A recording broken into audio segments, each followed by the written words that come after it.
বুধবার প্রজ্ঞা ভবনে সমাজ কল্যাণ ও সমাজ শিক্ষা দপ্তরের উদ্যোগে sexual harassment electronics box online portal সংক্রান্ত বিষয় নিয়ে এক গুরুত্বপূর্ণ কর্মশালা অনুষ্ঠিত হয়। এই কর্মশালার আনুষ্ঠানিক উদ্বোধন করেন সমাজ কল্যাণ ও সমাজ শিক্ষা দপ্তরের মন্ত্রী টিঙ্কু রায়। অনুষ্ঠানে বক্তব্য রাখতে গিয়ে সমাজ কল্যাণ ও সমাজ শিক্ষা দপ্তরের মন্ত্রী বলেন, বাড়ি ঘর সহ কর্মক্ষেত্রে মহিলাদের অধিকার সুরক্ষার পাশাপাশি সেক্সুয়াল হ্যারাসমেন্ট বন্ধ করতে প্রয়োজনীয় পদক্ষেপ গ্রহণ করার জন্যই এ ধরনের পরিকল্পনা গ্রহণ করা হয়েছে।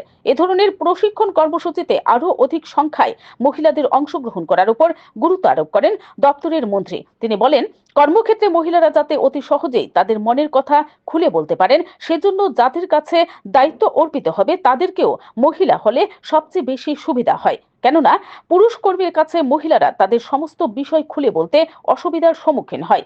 এ ধরনের প্রশিক্ষণ কর্মসূচি মহিলাদের সেক্সুয়াল হ্যারাসমেন্ট বন্ধ করতে যথেষ্ট সহায়ক ভূমিকা পালন করবে বলে মনে করেন দপ্তরের মন্ত্রী।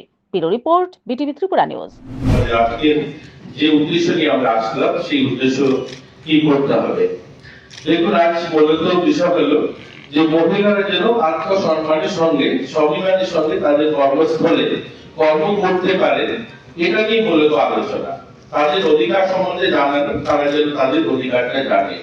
এখন কথা হলো, আপনারা আজকে যে আমাদের এই কার্যক্রমটা বা আজকে যে এক দিবসীয় প্রশিক্ষণটা তখনই সার্থক হবে যখন আপনারা কি নিজ নিজ অফিসে আপনাদের নিচে যারা মহিলা কর্মীরা আছে তাদেরকে যখন অবগত করবেন যে আজকের কর্মশালায় এই আলোচনা হয়েছিল এবং সেখানে আপনাদের এই অধিকারগুলো রয়েছে, এই অধিকারগুলো যখন তাদের কাছে পৌঁছাবেন তখনই আজকের এই সভাটা বা আজকের এই কর্মশালাটা সার্থক হবে।